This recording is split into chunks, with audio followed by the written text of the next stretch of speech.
MindSide, Episode 1, featuring Pete Ulibarri. Strap in. Pete has knowledge.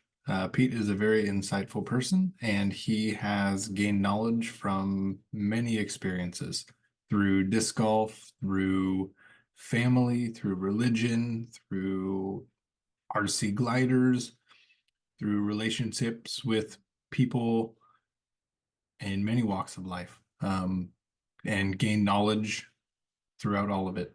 And he is here sharing that knowledge. I did not have to do too much here. I just asked a few questions and Pete rolled with it, gave you that knowledge. So get ready, get a notebook, be on that rewind button, possibly watch it through a few times.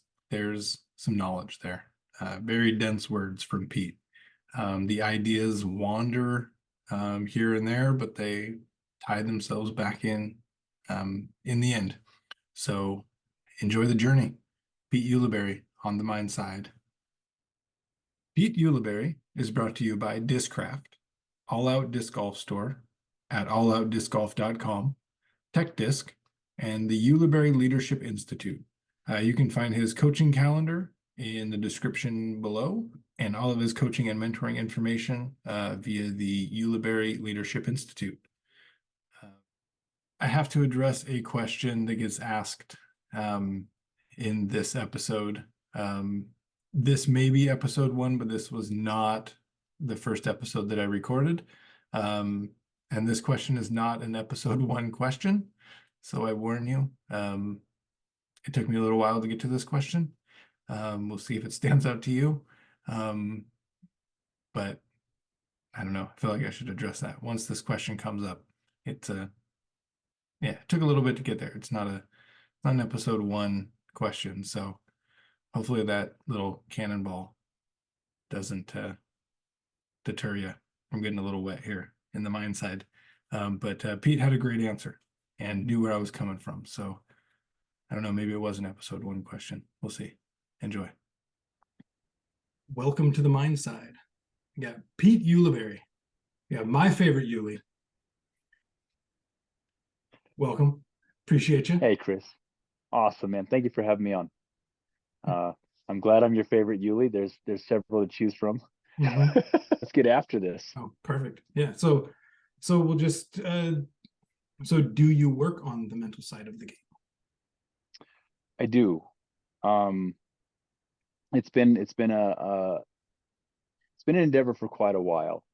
A number of years back, I was getting better at throwing, and I grew up pretty religious. My family was very religious, spent a lot of time in church. There was at one point, I was about 18 or more, somewhere in there, I was really close to taking off to go be a pastor. I was going to go to seminary and kind of chase down that, and some things happened, and I ended up not. But like, because of my love of philosophy and knowledge and things like that, all the things I had learned through that portion of my life, when I took up disc golf, I found a lot of it very easy, because I had already been through the thing that religion does. If there's a gift that it gives you the ability to understand where to put guilt, where to put problems, how to process. If you get a gift from that, if you learn it, then you can learn how to process some things. And so later, my brother passed on a book to me and told me, you need to listen to Bob Rotella. He's pretty famous out there. A lot of disc golfers listen to him now. And so I got his first book. One of the books is Putting Out of Your Mind. And then, I kind of, wow, I really like that. And my brother told me, well, if you like that, then get How Champions Think. And so I got How Champions Think. So like, Putting Out of Your Mind is like an hour and a half, maybe a 2-hour listen. I like audiobooks. And it was like really digestible, very very simple and easy to take in the information. And then you get into How Champions Think, and it's like 16 hours of it. And so that was really cool. But what I found really interesting is that all the things that I had learned that I had been successful with early on in disc golf, now all of a sudden I had actual practical application to a sport and simply to life. Just I had fallen into some poor mental behaviors, and fallen into, like we all do it. We see some of the best players in the world. They'll miss a putt and they'll smack themselves. They'll punch their frisbee, or they'll kick their bag, or they'll like whatever. Like I'd kind of fallen into that. Hit my leg, and just behaviors that I would deem poor, even though I was doing them. Curse under my breath. For most people observing me, I feel like I was the consummate professional. So it was really hard to pick up that I was losing it inside. Like that I could visualize that in my head, I had taken the basket and thrown it into the fountain at Fountain Hills. Like I was so over missing here and there. And but outside I was just like, you don't see my mini getting squished in my pocket, like, oh wow, he's under control. So there's a difference between just being under control, like externally, and knowing what to do with it up there. And I let a lot of those things I knew better, knew what I should be doing. I let those go slowly over time. I didn't practice proper mental health. And so there came a certain time. I always say it was a couple years ago, like 2 years ago. It's been long past 2 years ago. It's probably closer to 2016, 17. And it's kind of interesting because, like, at that point I was with Prodigy, and I was sitting there looking at Instagram, and my wife peeked over my shoulder and she said, "Hey, you have quite a number of followers on there." And it never crossed my mind. Like I just was like, oh, whatever. I'm just putting pretty pictures up of things I like to do.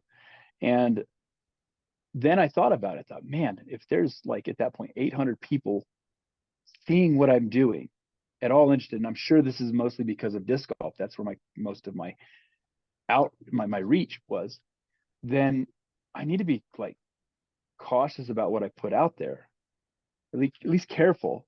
And I need to be careful about, like, the words that I say. And right about that time I came across a TED talk where this person was talking about self-talk. And so a lot of things began to kind of, like, come to a head at the same time.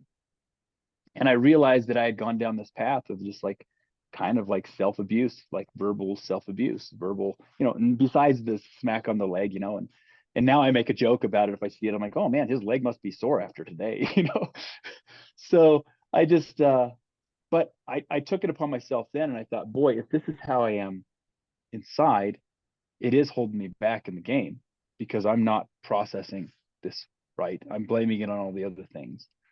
And so I made a decision there that, like, I would be careful what I said online. I would only produce positive content. I wouldn't engage in any negative debate or anything going on online. And I had a habit of going like, oh yeah, the course is this, or, just nothing, just piddly stuff. But I just decided from then on, I was going to change the way I spoke, change the way I speak to myself, and would start there.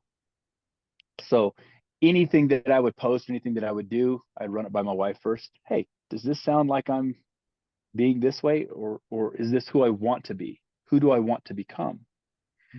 And really, the beginning part of this took a year and a half at least. And these kind of changes, like, okay, so what do I do when I miss a putt, right? Like, what am I supposed to do? I'm no happier for it now than I ever was, right? So a couple of the things that I remembered from the religious days, but it also is just kind of a Bob Rotella thing. It's great psychology. Is if you have a mistake, let's go, like, if you're going to kick out one behavior, you have to fill that void with something else, or something worse is going to come along. So if you just kick out that behavior, you're just going to fester and boil and lose it. And so what I decided, okay, so if I'm going to back up one step, that am I going way off base of where we need No, to go, you're or good. You're good. okay? Yeah, keep going. That I remember, like, if we look at, let's say we look out at a lake, and there's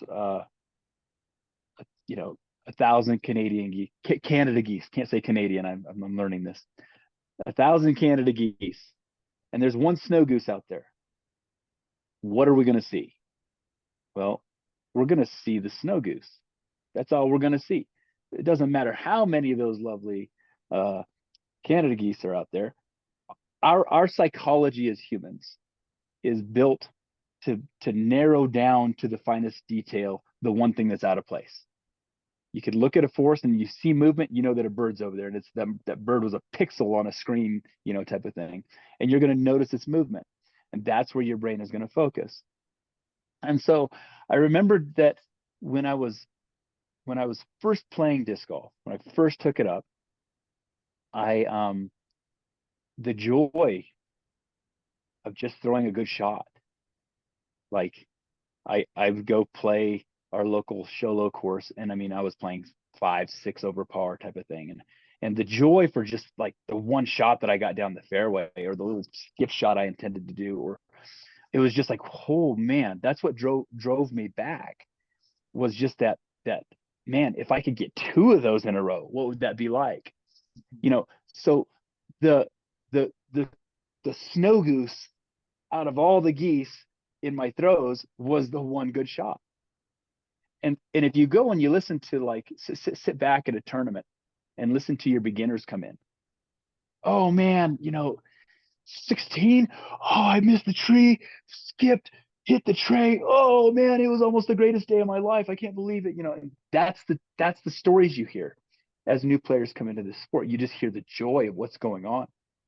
And as we progress into becoming better players, then all of a sudden we almost like find this balance of where, like, we good and just about the same amount of good shots as bad shots. Like, oh, how was it? Man, it was all right, you know, some good, some bad. And that's kind of like, you'll find that in some of your intermediate type level. And then all of a sudden you like pass intermediate, start going into advanced. And what do you see? You see, well, how was it? Bogeyed 7, bogeyed 8, doinked the tree on 9, saved, and that's it. And I'm 4 under. You know, like, all of a sudden what happens over time is our brain begins to focus on the anomaly. And in this case, once you get better in disc golf, our anomaly is the one thing that's out of place. And the one thing that's out of place is we threw 45 amazing shots and 4 bad ones. And so we focus on those 4. And I started recognizing, and I kind of just like put that together. I was like, okay, so that's what I'm doing. I'm focusing on that one negative thing.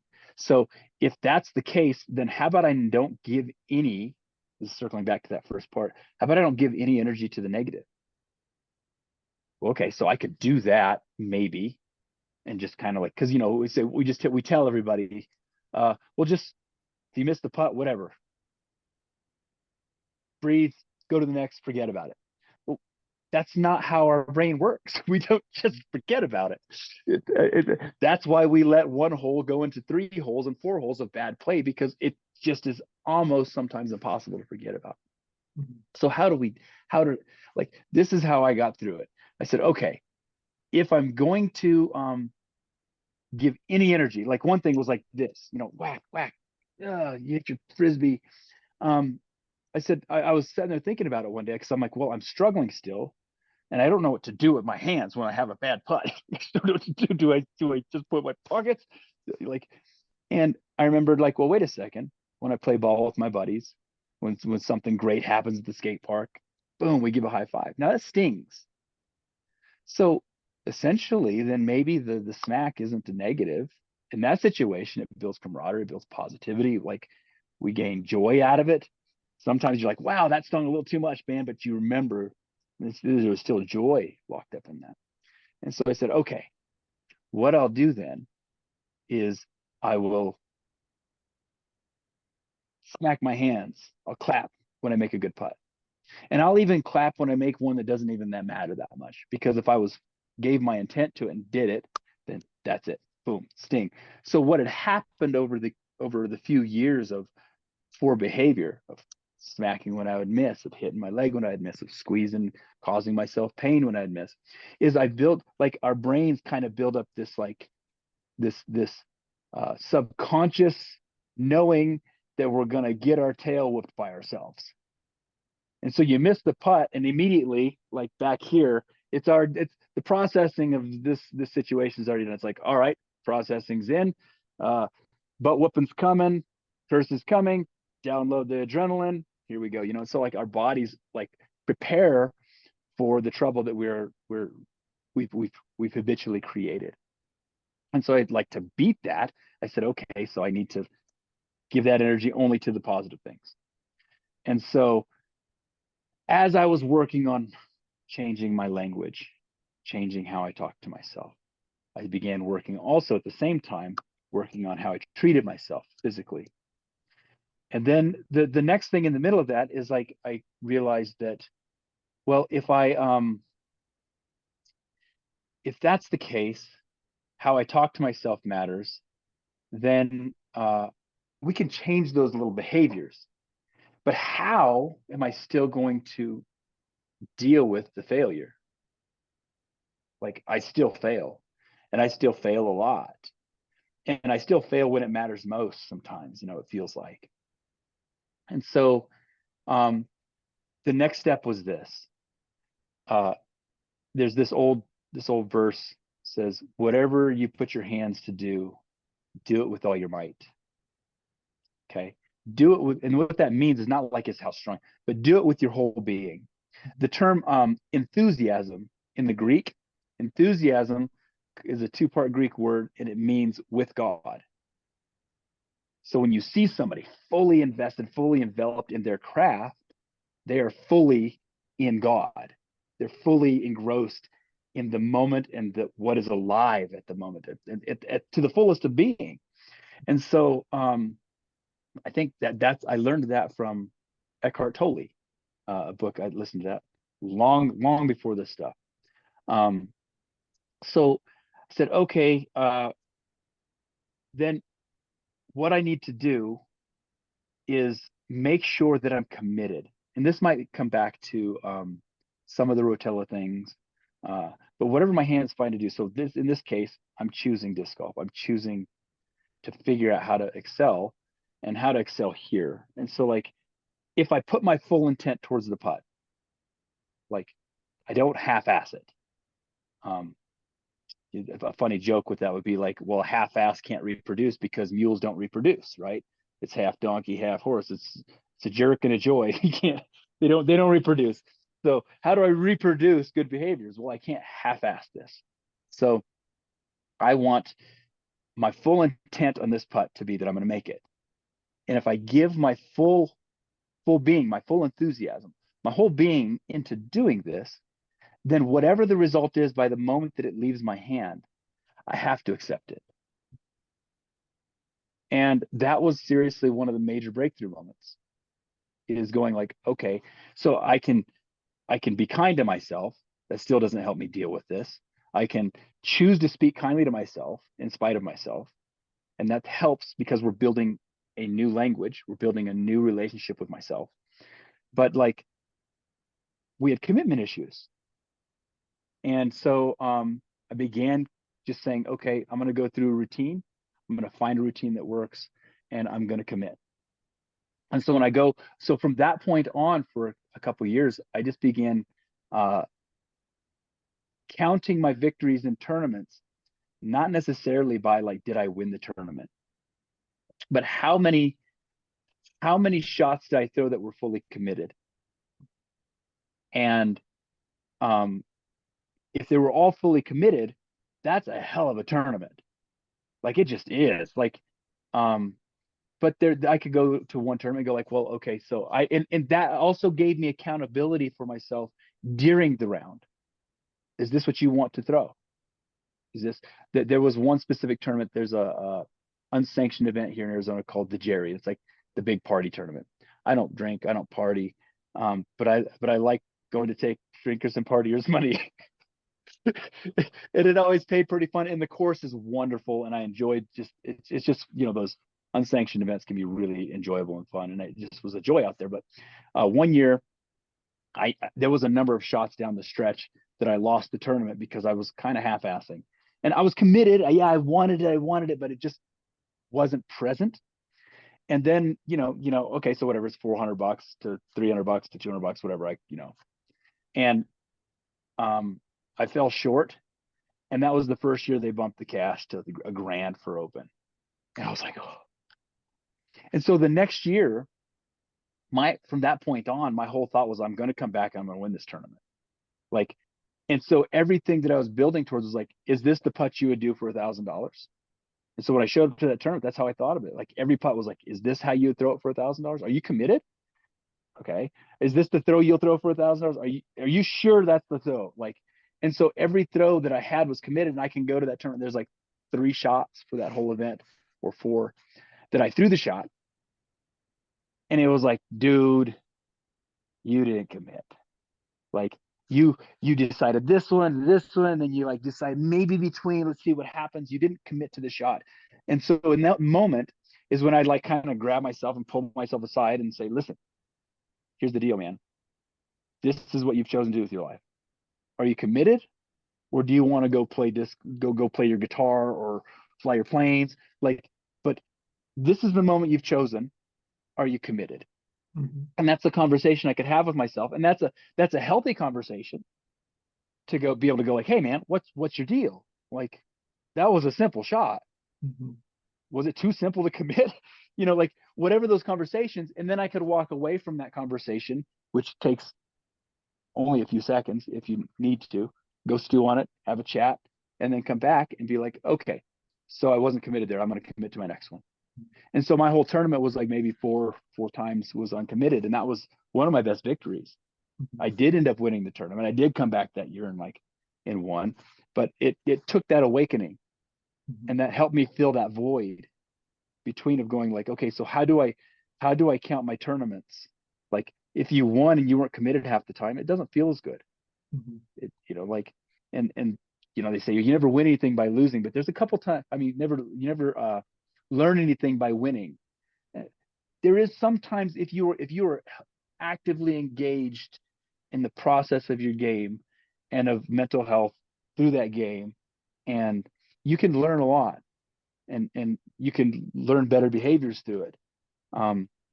It's the failures though that really, for sure, like they put me on a better path towards making those decisions, those changes. And so there was like kind of the initial first part of, like the social media thing, my own language, how I talk to myself, how I began to move forward from that.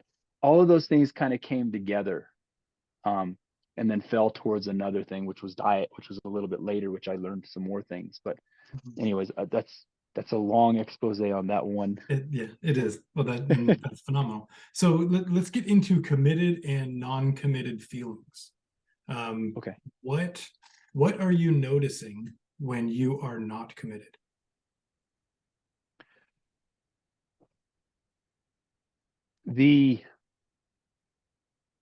It sometimes it's a soft shot. Sometimes it's that indecision. Um, if you're paying attention, and I suppose that's one of the things, are you paying attention? Um, uh, Sometimes you just don't know what to do, and that can lead to lack of commitment on a particular shot. Um, and so you kind of go with the worst of two evils, is to not commit. Like, I just don't know what to do. Just throw up, my 30 seconds is up. And so that's kind of like where we can use our time. Like, I'll try to use my time a little more wisely when I'm coming up to it. I try not to like grind on a shot or grind, as I'm walking down the fairway. It's kind of that. I think it's Ben Hogan or Jack Nicklaus, one of those guys. Like, well, the reality is I played disc golf for 10 minutes in a 4-hour round. Yep. And if I do it that way, I've got all the energy in the world to commit to those shots. So don't grind my whole way through, down the fairway. Is it in? Is it out? Is my lost? Oh my gosh, like, there's times for that when it comes to match play at the last couple holes, right? Let's save that energy, maybe. But the feeling of lack of commitment is just that indecision, undecided on a shot. Maybe I'm feeling pressure I've spent too much time on it. and I'll just go wing it. I don't oftentimes get results that are that good out of it. Sometimes we're good enough that we get away with it. And if I recognize that I know that I've had indecision, that I just had lack of commitment, I put myself aside and go, you weren't committed. Are you committed today? Like, and some days it's really hard to be committed because our swing isn't right. Things don't feel right. So like, well, what do I do? And I think that's one of the other things about the game is our practice rounds, the way we practice. We can hit a field all day long, but that sometimes doesn't. What do you do when it's not working? Mhm. And so like, what is your best result for the day? And like, then can you commit at least to one good shot? Like, what's your best shot today? And then just to stick on that one angle, if that's all it is, just pound that angle down the fairway and get out of there and sleep on it and come back the next day and things will probably be different. But like, at least have a knowledge base of what you're good at, and then the places that you tend to fail. Like I've got one or two shots. You've had the pleasure of observing one or two of those shots that just go, the wrong way, and this lack of commitment or maybe over committing to something I'm just not good at, and then just forcing the issue. That's also like, maybe overcommitment's not the right term, but force versus flowing with what you're doing well. So the feeling is, yeah, it's just understanding that pressure and that indecision probably. Yeah. So are there, you kind of went into it a little bit, but if you do notice it, let's say you're approaching your lie and you recognize, I'm not really feeling focused here. What can you do in that moment to increase your focus or bring it, back up to where it should be? Um, let's see. There's, I suppose this could be a many-sided answer. Um, Part of that is this is I a number of years ago took up flying RC gliders, radio controlled gliders. And what that did, like longer story short, is a friend of mine was a world champion at flying these things. And we were at Fountain Hills here in Arizona, and there was a certain hole that the wind was coming where it shouldn't. And I was aware enough to go, the wind should be coming left to right, not a headwind. George, what's going on? And he kind of just, he's got a SpongeBob SquarePants pajama top and American flag bottoms. He's a disheveled mess sometimes, he's a wonderful creature. And he just kind of like, ugh, thermal's right over there. And that woke me up to a new level. And I said, I'm going to get a plane. I'm going to learn how to do this and help me figure this out. And so what that did is that opened up an entire world of understanding. We play this game through an invisible force. It's the air. We can't see it. We can learn to feel it. We can learn to listen to it. We can get a feel of what's going on. And through that exercise, as I'm on the fairway, sometimes those are the things I can pay attention to. So like, I'm able to kind of like get rid of more indecision when I can have other things that are like part of the realm that I'm playing in, a deeper understanding of what's going on. Then maybe I can like reach out to that. I look up and I watch where the hawks are. I'm engaged in many levels of the game rather than just meet, throw frisbee, go. Oh, unlucky. Like, understanding what's going on with the air helps me really kind of focus, because it gives me this other like dreamland I get to be in. Like, one of my other favorite places is sitting there just with a remote control, catching all the thermals and chasing, without a motor. You just throw this plane in the air and you can fly for an hour. Like, it's incredible, just soaring on the air currents. And so like that's one place that I go a bit with my head, is trying to pay attention to what's going on around me. And then when it comes time for me to have to make some decisions, it makes it a little bit easier.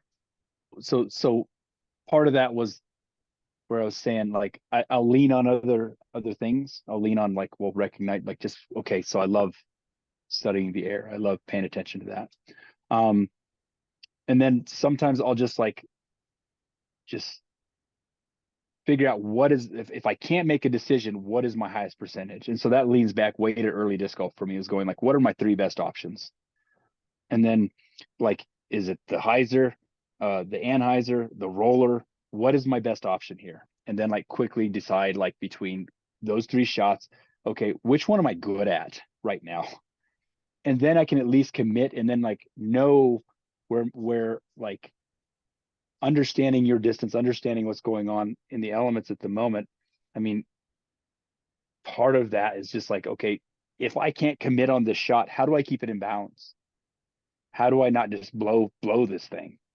And so, a couple reality checks like that have helped me through some of this, is just going like, okay, so how do I not make a big mistake right now with my time ticking down?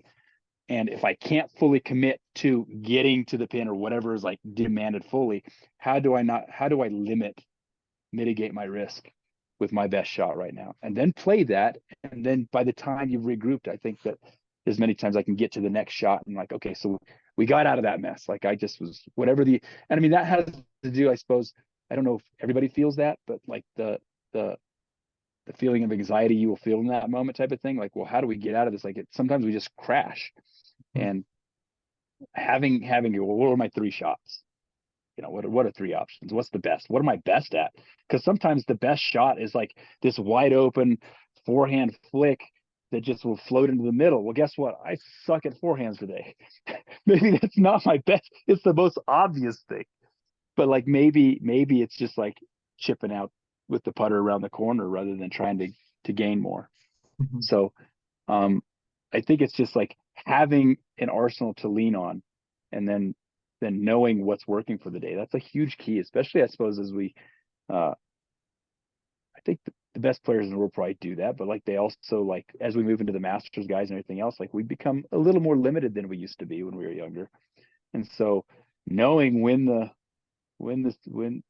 back is not in shape for certain shots, we can play golf instead of just like overpower the course. Yeah. So when you are fully committed and you're just rolling, you're committed on your shots, you're behind the putter and it's feeling great. Actually, here, back up. Simplify this. Have you found a level of commitment to your shots where you feel as though you have made shots with your mind? Does that make sense? 100%. Yes. I was actually having a conversation today about putting. I'll just use putting as an example. And this is that kind of leaning back on the wind a little bit type of thing. I'll go, let's just, I played a lot at Vista, and we get these intermittent winds, or like the thermals pass through, the air gusts and settles down at gusts, and it comes from a different direction, and it can be quite confusing at times. And after I'd learned how the air is moving, what thermals are, how they drive the reality around you, and sometimes it only has effect for 100 feet, but some days you get that wind that's coming, let's say it's coming in at 5 miles an hour left to right or something, right? And but if you pay attention, that just like the wind and its gusts will come through in waves certain times of the day. It changes in spaces out throughout the day. The mid part of the day from 10 to 3 is kind of the most active, and then it'll kind of dissipate towards the end of the day. But if you're cognizant about that, it moves in waves, kind of like the ocean. If you just sit out there at the ocean, you'll watch the surfers, and they'll catch wave after wave, and then it'll kind of flatten out a little bit, and then the next set will come in. And think of the wind like that. Like it comes in waves, and then you have the big gusts, and then there's this like lull between. And sometimes the lull is just a few seconds. But there's many times I've been out playing like league or whatever, or even some tournaments where it's been windy like that, and I'll listen. I'll just walk and listen to when the gust hits you. Start counting 1, 2, 3, 4, right? And then one day, like more recently, it was the sets were like in 30-second intervals. Okay, I can play with that because we have 30 seconds to putt. So somewhere in there, I'm probably gonna have a moment. And so that's one thing, paying attention to those lulls. And the other is that you'll be feeling that air move. And I don't remember if you're a push putter or a spin putter, but I push putt. And when you drop your hand down, oftentimes that disc isn't flat the whole way. Like a spin putter, the disc remains on plane pretty much through the stroke. The push putt, you have to come low to high, and the disc will drop out of plane where it's the face and then come out and you'll hit. All at times feel the air push on that disc, and that'll be really tough if it's a bit windy, because you go through your swing and that air will push it. And so what I've done is I've started playing with, some guys will go out and just try and pound putts in the wind. And it's really hard for me to just go try and swing putts in the wind, because it'll build bad form. You're always trying to do something to manipulate, to beat the wind. And what I've done is I decided to like play with the wind. Just play. What's it giving you at the moment? Because some headwind putts can lift because they're thermal driven. I mean, some headwind putts can sink because they're thermal driven, and sink follows lift. And some tailwind putts can lift because it's hot air going up. And so you putt a tailwind putt and they go over, and like the great thing about knowledge like this is that I get to like know when it was me and know when it was the weather, and know when I got to go like, dude, you didn't stroke that, and know when I like, hey, you stroked it and you just misread the air, right? Like the elements. And so what I'll do is I play with the disc. I'll just hold it in my hand and like feel where the air is blowing past it, and find the angle that the air has least. And sometimes like I'll putt. I'll just let that's the angle I need to hit to get through this air right now, and I'll putt it and it'll go in. And that's like one of those, like I made it with my mind. Mm-hmm. Like my head read what I felt through my hands, kind of made a decision, and somehow through my regular putting stroke kind of met the angle that it's supposed to meet there, and I did it. Mm-hmm. And on my best putting day, some of my best putting days have been in the wind. And it's just like playing with the wind, being creative with the moment, and letting it happen. So like I can tell you, like there's many rounds where I've putted out of my mind and just kind of just been like, well, that went in, like somehow these two are talking, and this guy's just like doing all the work. And I suppose when you're in those kind of elements, I kind of leaning on your second, maybe the other question was that I don't ask questions when it's working.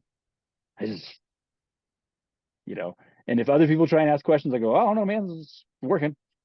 Yeah, don't talk about it. Exactly. We don't talk about brain working today, man.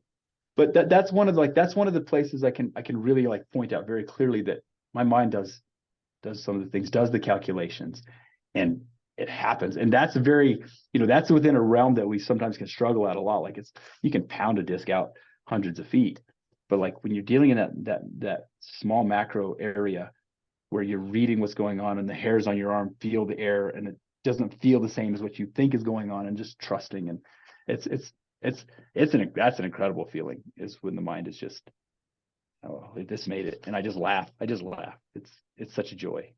Yeah, I agree.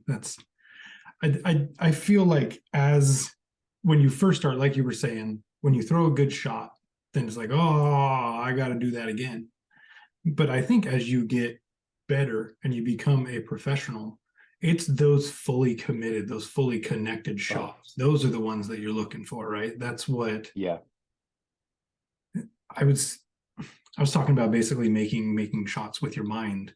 And that's kind of what it is. Because I've had tournaments like that as well, where it's like, okay, well, if I get myself in this headspace, I'm going to make it.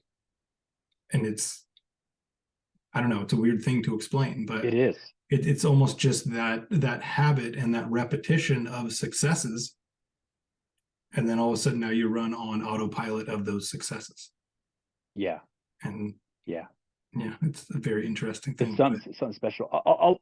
I'll go to one thing, because I suppose it has to do with like practice, and it has to do with like just me being a father and a husband and other commitments to life.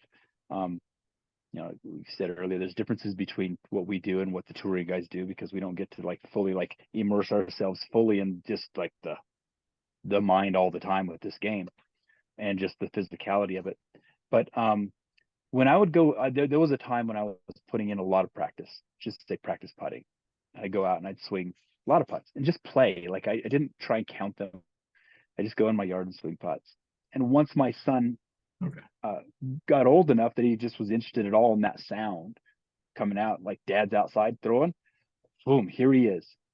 And so then my practice, the time that I'm dedicated to me and becoming good at this thing, was cut short, because it's really hard to like focus on a putt and put it over your kid's head and around your kid, and you can play with it and have fun. So like still play, but like that I would find I could go out in the yard and maybe he'd go to bed and I could go swing a bunch of putts, but then I'd show up in the tournament and I just was lost, just completely like I can't miss a putt normally, and then the tournament comes in and I'm just like, I go up to putt, it's just a 20 footer, man, and it feels like I'm on some other planet, and who am I?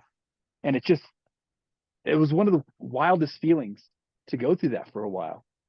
And one of the ways that I did this, and I mean, this isn't probably the best advice, but as a father, how I did it, how I made the breakthrough, is I kind of just was mulling over it in bed, and I said, okay, how many putts do I need to make in a tournament, in a round? How many? Well, barring an ace, 18, right? Like, let me make 18 putts. If I make 18 putts, like, wow, right? And so then I thought, okay, like, I don't have the privilege right now of swinging 100 putts or 50 putts. But when I run up to the shed, I'll pick up a disc and I'll go through a routine that I want to have in my tournament. And I'll go through my practice routine. I throw one putt, boom, fully committed. Boom, here comes the kid, hey, dad. And then boom, there's one putt. And then running around doing some chores, run out in the backyard when nobody's looking, grab that other putt, toss it out someplace, and go to that place. Go through my routine, one putt. If I got 18 putts, and I have to make them. I typically made them because you're like in your element, right? But like, if I made 18 putts in a day, doesn't have to be 20 feet, 30, 35, 40, you know, every one of those was one of those things that boom.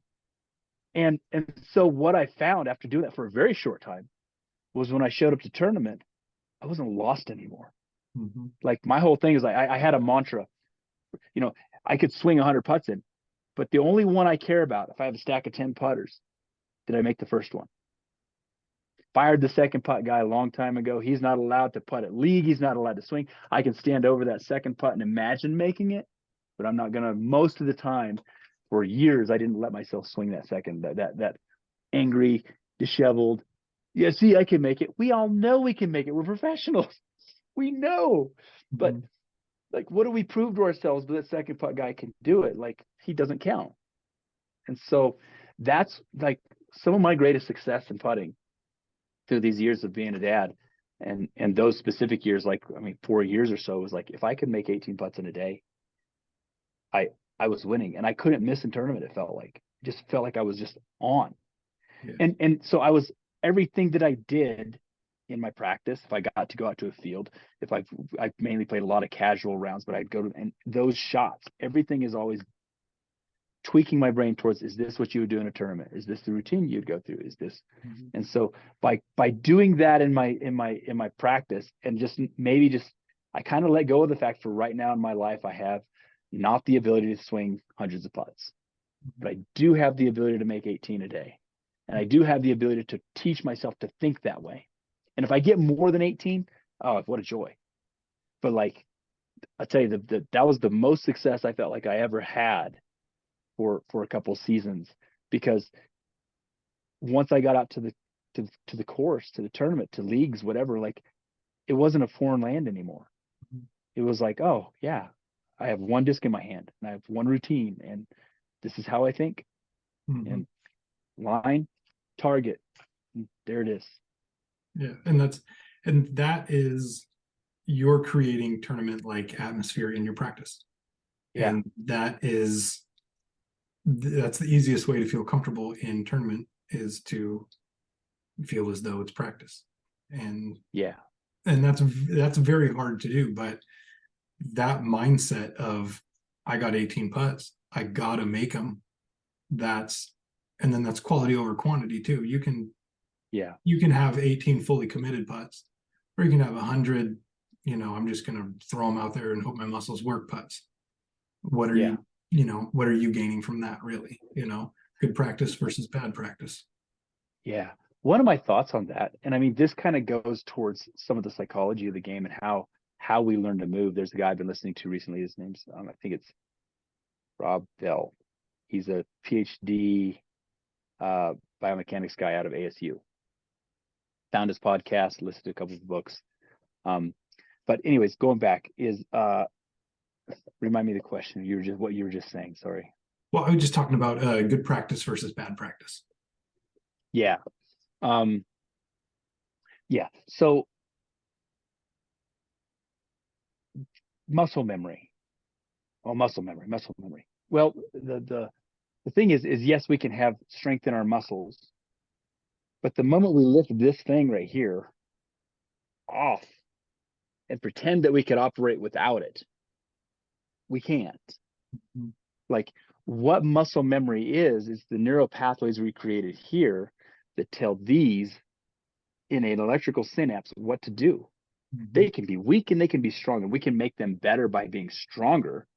But like, if you eliminate this from the equation, just the connection, that the firing of the neurons of the brain, like, our muscles don't have memory. They don't necessarily. They have strength towards certain movements, but like, the thing that drives it is here. And so when we create neural pathways, like whenever you like say you get injured, like you have to create new neural pathways, because that part of that muscle or that bone or whatever is broken. You have to learn that thing again. It's never going to be exactly the same, because we have to create new paths of communication to those muscles. So in a way, I feel like, yeah, my muscles can be strengthened towards an objective, and they can be strong, and they can we can make these muscles have higher, we could teach them to have higher what do you call it, higher snap. I'm drawing a blank on the word right now, but fast twitch muscles, they can learn to be fast twitch. We can strengthen them towards these objectives. But the driving factor of all of those things is what goes on in the neural pathways that get shortened over time when you start making more and more and more connections. That's how we do the calculations faster. And so quality over quantity is a very important thing. Sometimes there's like maybe all the time. I mean, but quality and some quantity that is super quality is probably way better than just, I don't know, maybe thousands of putts, but I know what's worked for me. And some of my greatest success has been that like, if I'm committed in the moments that I have, and I practice that and don't let that falter, the brain synapses seem to have more control over that. Sure. So I guess we'll kind of close it out here. What is some advice that you would give an advanced player who is looking to become professional, that just needs a little step up with their mental game?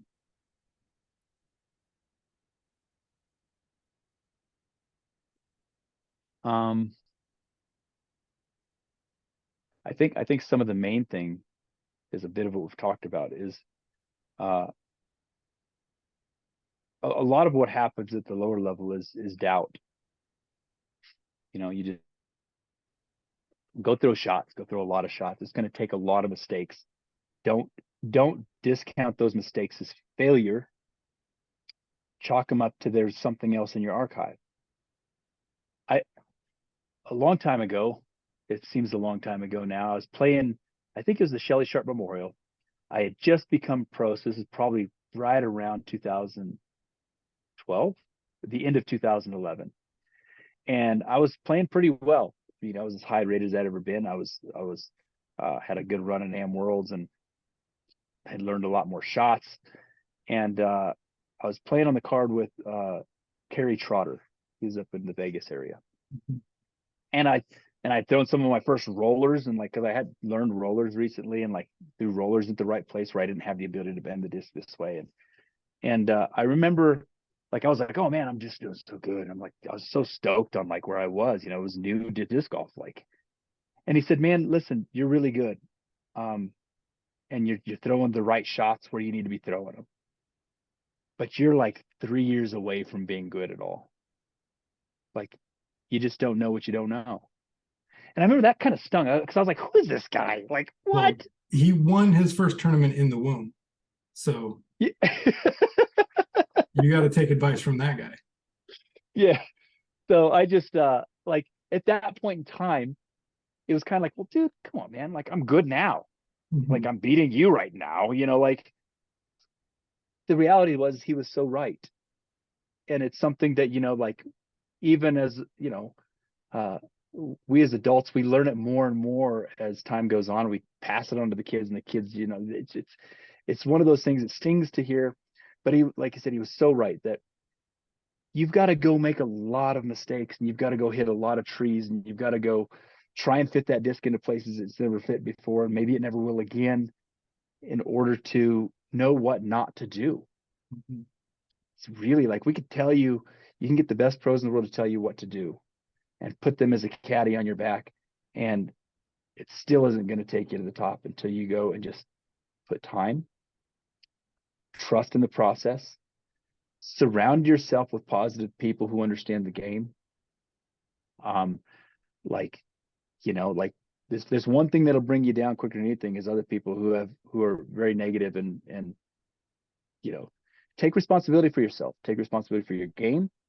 Um, there's pro moves to blaming it on the wind and blaming it on the weather, but I've kind of come to the fact that, like, I'd rather know if it was me or not.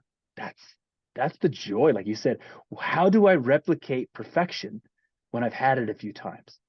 Well, having more knowledge about my surroundings and the wind and the air, like, I can better replicate it. Like, I always tell people, I'm sneaky far in my distance when I'm playing well, because I understand what the air is doing and where the people don't. And so I can use that to my advantage, Mhm. and so that's taken a lot of shots. It's taken a lot of throws, but surround yourself with people that are positive.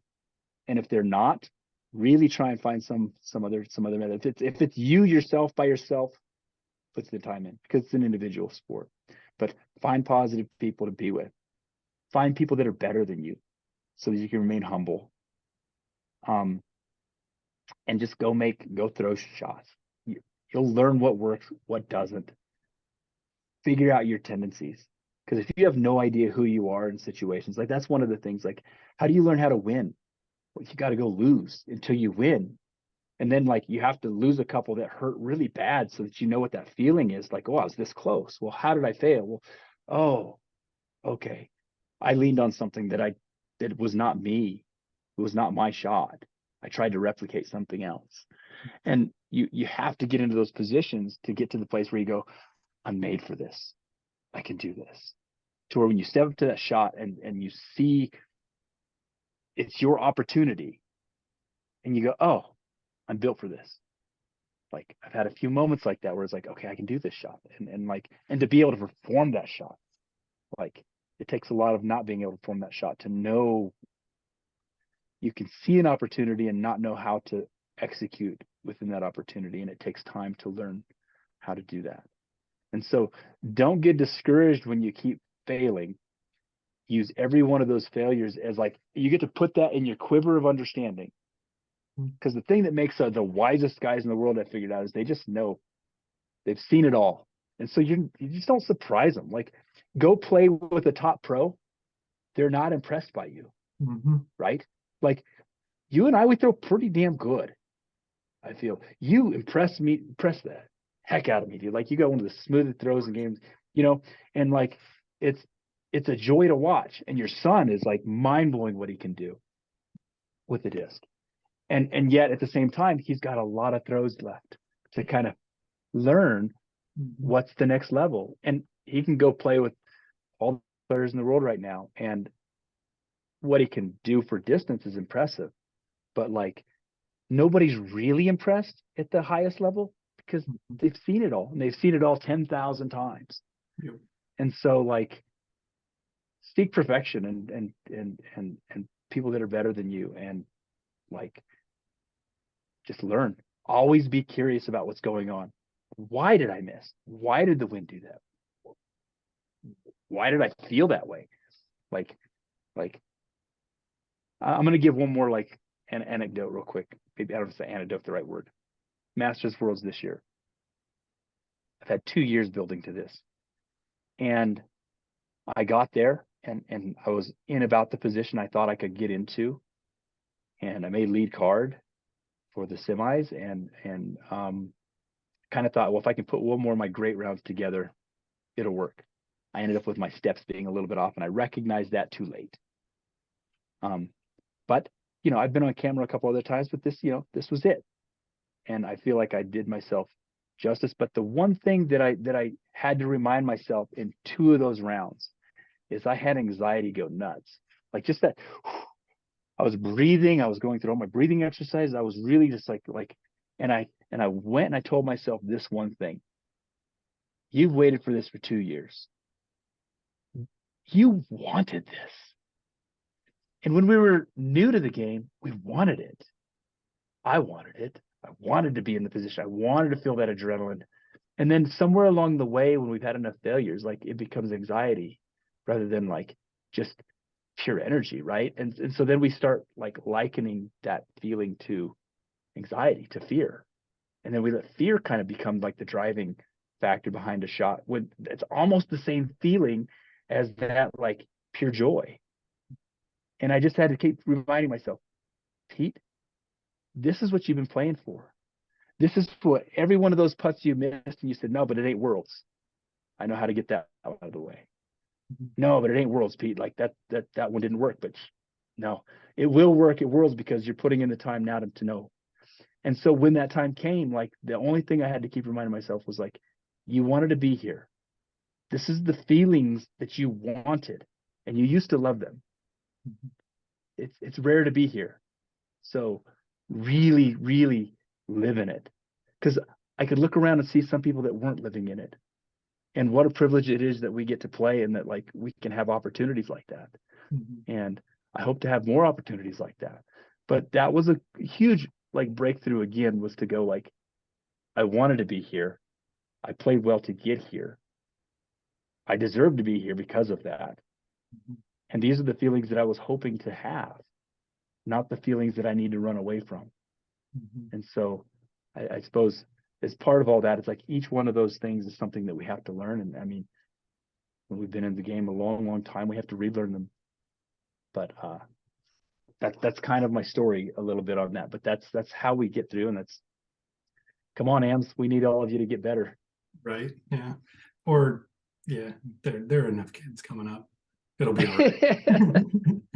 we got too many. Stay down there for a little bit. Well, I made a mistake of running like juniors clinics and juniors tournaments and juniors leagues, and now there's just kids that are running MPO up here, and it's quite silly.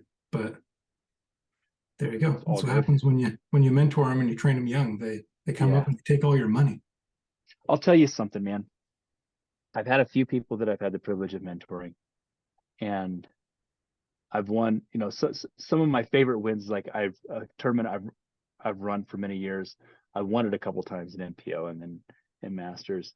And then there's a couple kids that like, I have had no greater joy in my life in this game than when a couple of these kids that I just had the privilege of like working with since they first walked into the game. And there's three or four in particular that they won my tournament, and they were those that I helped mentor and kind of bring up. And I mean, they were talented in their own right, and there's 4 of them. And so when they came and I got to give them their very first open trophy, that was some amazing stuff. Sure. Because no wit is compared to those, I'll tell you that.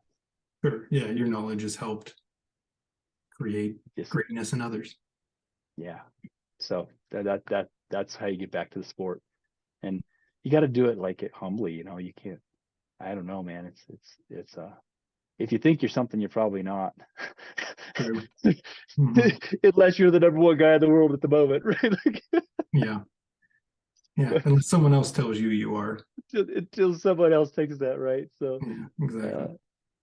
There's a world of joy and some of the humility of seeing some of these people progress and become great. It's awesome. For sure. No, it's definitely a great thing, and I was obviously joking, but I know you're joking, but I also know that it's something special, and you get to feel that. And for sure. And I don't know how many people out there that get to feel that. It's pretty special. Yeah, definitely. Well, Pete, I imagine appreciate teachers. you. Yeah, right. Yeah. Well, I appreciate you joining. Yeah, that's great insight into the mental game of disc golf. So much appreciated. Well, thanks. It's good seeing you again, and thanks for inviting me on. We'll chat with you again. Yeah, definitely. For sure. Don't be a stranger, bud. Yeah, we'll see you down here again. I was bummed when you moved away. We'll be back. Broston's still there, so yeah, we're going to be back and forth. Well, yeah, I was looking forward to the battles. What's that? You're a wonderful human to play with, so thank you. Yeah, thank you. Appreciate that very much. Yeah, likewise. All right, we'll see you, buddy. Cool. Thanks, Pete.